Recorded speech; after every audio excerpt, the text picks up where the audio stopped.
Can you name the importance of at least one of the nations in the ASEAN, and what type of agreement we have with at least one of those nations? And how many nations are in ASEAN, by the way?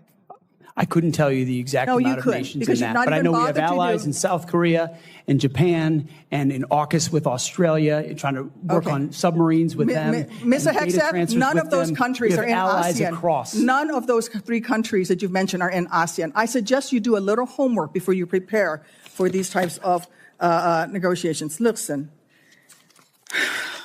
Mr. Hegseth, we ask our troops to go into harm's way all the time. We ask them to go into harm's way. And this behind me is a copy of the Soldier's Creed, a copy that usually hangs over my desk here in the Senate, and you should be familiar with it. It's the same copy that hung over my desk at Walter Reed every single day that I woke up and fought my way back because I wanted to go back and serve next to my buddies who saved my life. This same copy, these words are repeated over and over and over again. And let me read out 2 things to you, 2 sentences. I will always place the mission first, and I am disciplined, physically and mentally tough, trained and proficient in my warrior task. Mr. Hegseth, our troops follow these words every single day, and they man up and they pack their rucksacks and they go to war. And they deserve a leader who can lead them, not a leader who wants to lower the standards for himself or raising the standards. It starts with a basic question, not a trick, not a trap. How many nations are in ASEAN? Simple, foundational, essential. And then hesitation. Not knowing is one thing, guessing is another. Naming the wrong countries, that's different. Because this isn't a classroom, this isn't a quiz. This is a confirmation hearing for the person who wants to run the most powerful military on earth. And sitting across the table is someone who already knows the answer. And more importantly, knows what that answer reveals. Because this moment, it's not about ASEAN. It's about readiness. It's about competence. And by the time it's over, the real question isn't what he got wrong. It's how much else he doesn't know. Mr. Hegseth, this hearing is about whether you are qualified to be Secretary of Defense. And one of the qualifications, to answer my colleague's question, is to actually win the votes of every member of this committee and to be confirmed by the United States Senate. And you need to convince us that you're worthy of that vote, because the people of the state of Illinois voted for me to be their senator so that I could cast that vote when it comes to picking who is going to be the next Secretary of Defense. This hearing now seems to be a hearing about whether or not women are qualified to serve in combat, and not about whether or not you are qualified to be Secretary of Defense. And let me just say that the American people need a SecDef who's ready to lead on day one. You are not that person. Our adversaries watch closely during times of transition, and any sense that the Department of Defense that keeps us safe is being steered by someone who's wholly unprepared for the job puts America at risk, and I am not willing to do that. With that in mind, Mr. Hegseth, I want you to try to explain to the American people, this committee, who have to vote for you, and to our troops who are deployed around the world, why you are qualified to lead the Department of Defense. We already know that you've only led the largest, a 200-person organization. We already know that you so badly mangled a budget that after you left, they had to bring in a forensic accountant to figure out what went wrong. And that the largest budget you ever managed was about $18 billion. You know, that is about 51,560 times lower than the Department of Defense budget of $825 billion. $16 million is 51,568 times smaller than the defense budget. Please describe to me, Mr. Hegseth, you talk about DOD passing an audit. Please describe to me a time or an organization when that you led underwent an audit, because you say you're going to hire smarter people than you to run this audit. I'm not asking you to be an accountant. I want you to be able to tell me what kind of guidance will be given to those employees, what will happen whether or not you pass that audit. Have you led an audit of any organization? Yes or no? I don't want a long answer. Yes or no? Have you led an audit of any organization of which you were in charge? Senator, in both of the organizations I ran, we were always completely fiscally responsible. Yes or no, did you lead an audit? And the way yes or no, did you lead an audit? Yes or no? Completely what are you afraid of? You can't answer this question. Yes or no, did you lead an audit? Do you not know this answer? Senator, yes every or part no? of my leadership yes of these no? organizations yes has or been no, did you lead an audit? misrepresented I will from take top that as to a no. bottom. What were the findings? So there were no findings because you've never led an audit. What guidance did you give the auditors? None, because you've never led an audit. Nobody expects you to be an accountant, Mr. Hegseth. What we expect is for you to understand the complexity of this Pentagon budget process that is absolutely necessary to outfit our warfighters. Look, the Secretary of Defense is required to make quick decisions every single day with high-level information that's being provided for them. A Secretary of Defense has to have breadth and depth of knowledge. Right now, I am concerned that you have neither. Mr. Hegseth, what is the highest level of international negotiations that you have engaged in, that you have led in? Because the Secretary of Defense does lead international security negotiations. There are three main ones that the Secretary of Defense leads and signs. Can you name at least one of them?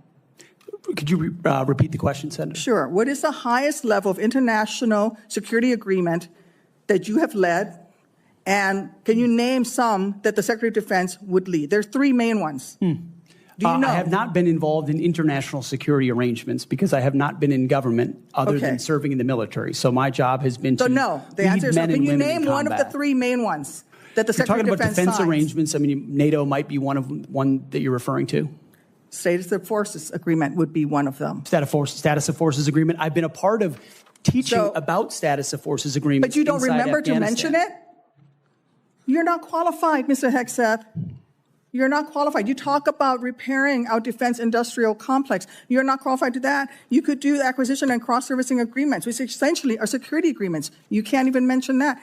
Watch the structure, because nothing here is random. It feels spontaneous. It feels heated, but it's controlled, deliberate, step by step.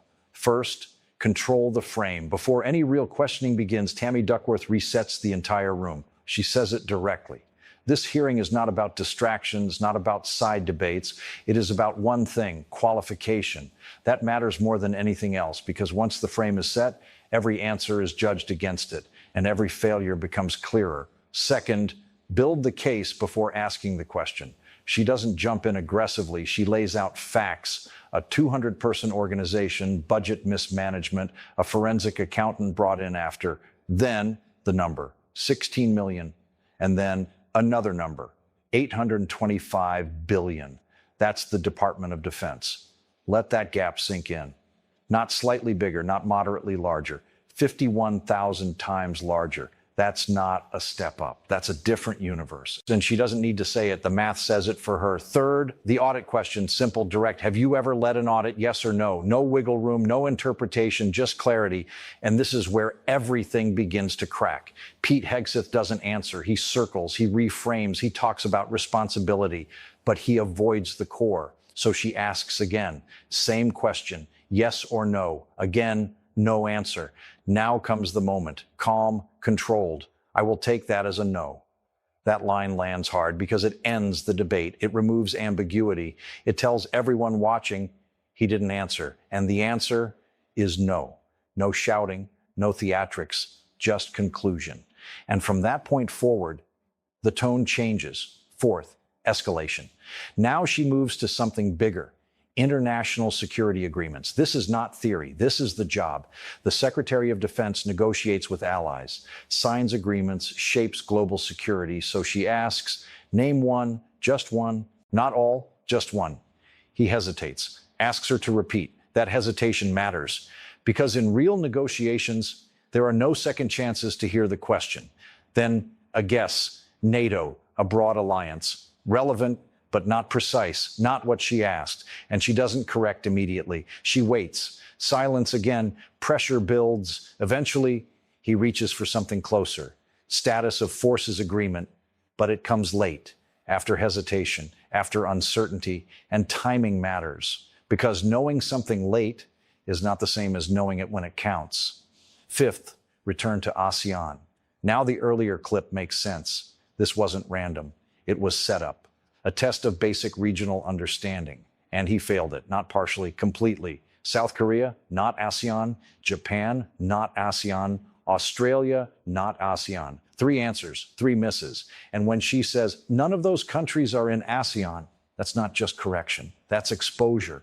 Because this isn't advanced strategy. This is baseline knowledge, the kind expected before day one. Sixth, shift from knowledge to stakes. Now the tone changes again, facts are done, now comes meaning. She brings in the soldier's creed, not as decoration, as proof, because Tammy Duckworth isn't just a senator.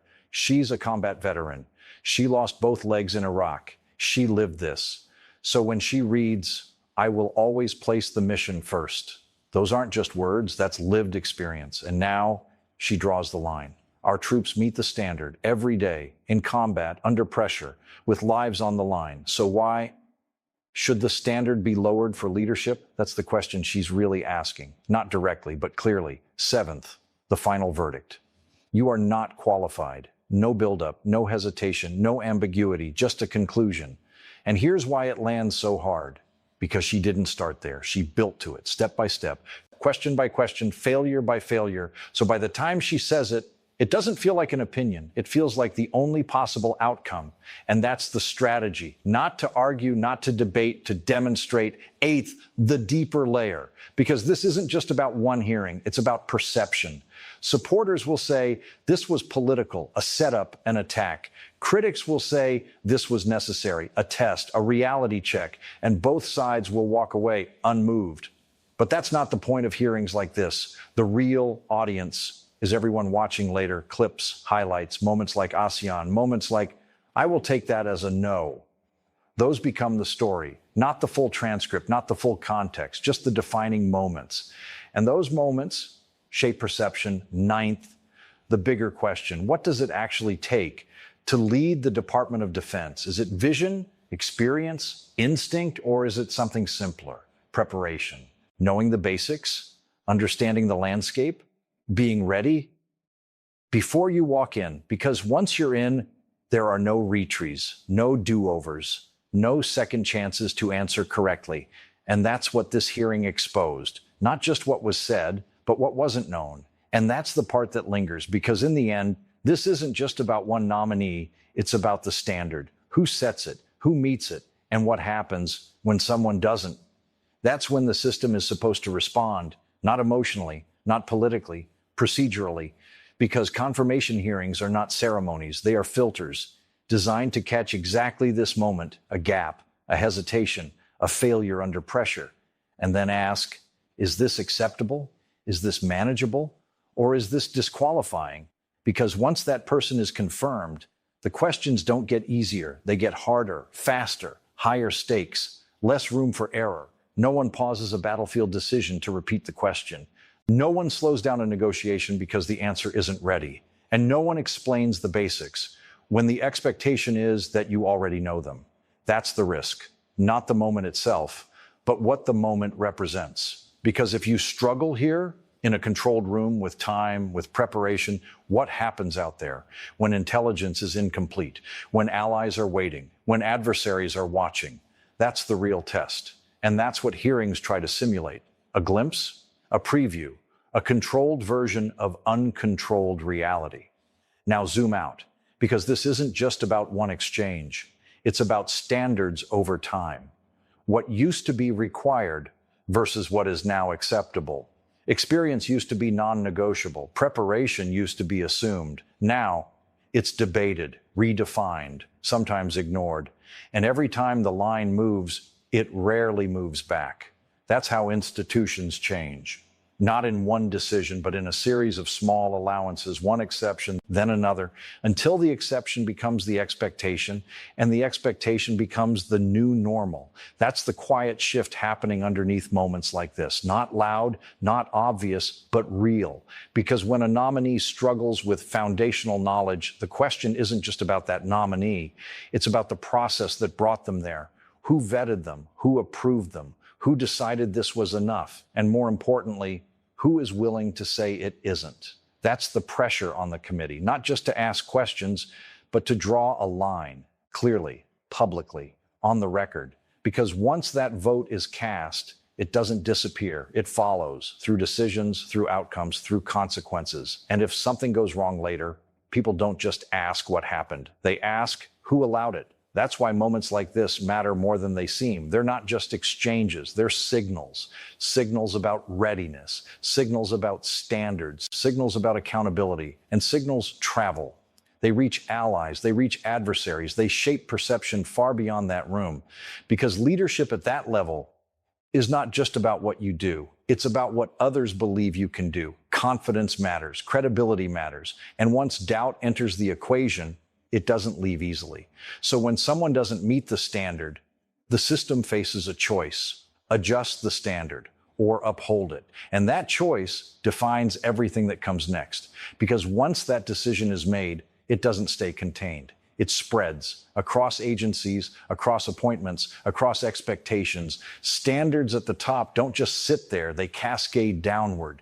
If the bar is lowered once, others notice, future nominees notice, advisors notice, even the people doing the vetting notice. And slowly, the question shifts from, are you ready, to will this be enough? That's the long-term consequence. Not one hearing, not one vote, but the signal it sends. Because institutions don't weaken overnight. They erode quietly, incrementally, decision by decision. And every time the system chooses convenience over competence, it writes a precedent, a new baseline, one that becomes harder to reverse the next time. So this moment, this exchange, it's not just a snapshot, it's a marker, a point in time where the line was tested.